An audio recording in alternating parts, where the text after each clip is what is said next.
right, the war over the weather heating up. Scientists from around the world putting the final touches on a global warming report set to be released this Friday.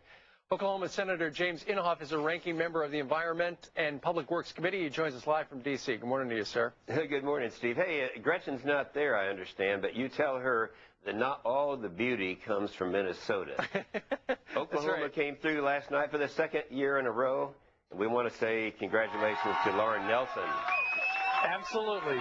Thank you very much for that shout-out, Senator. All right, let's talk about the weather. According to this United Nations thing that came out, now another one's coming out this Friday, the planet is getting hotter. Of course, because of the Al Gore movie, a lot of people are saying, it's us. It's our cars. It's our hairspray. We're doing it.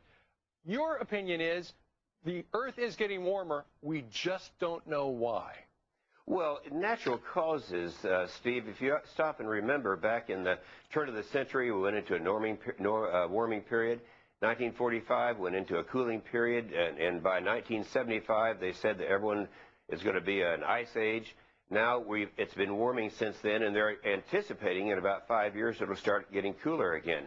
But those individuals from the far left, and I'm talking about the Hollywood elitists and the United Nations, and those individuals want us to believe it's because we are contributing CO2 to the atmosphere that's causing global warming. The science just isn't there. Now, this report you talk about coming out, it's interesting because they have downgraded the amount that they're attributing to man-made gases by 25%. This is the first time that they've been forced to do that. Wow. Science clearly is coming around, and those individuals who back in the late 90s were saying it was man-made are saying it's not. You know, the Al Gore movie has really whipped people into a frenzy about this, on the left in particular.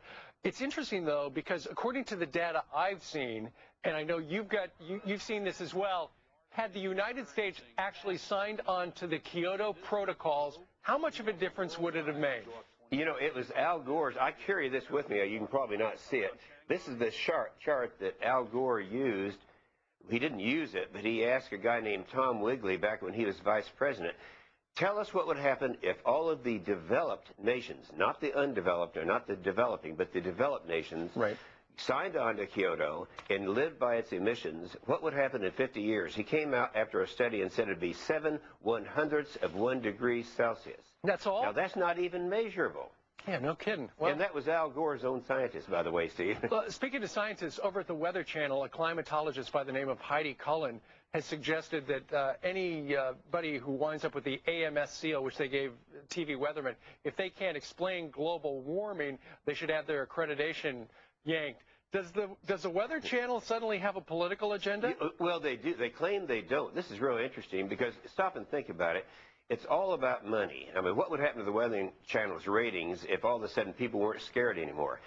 Heidi Cullen has a weekly show where she talks about global warming, and I think it's worse than the way you just characterized her remarks. She said, you know, anyone out there who doesn't agree with my position on global warming, on man-made anthropogenic gases, should be decertified by the American Meteorological Society.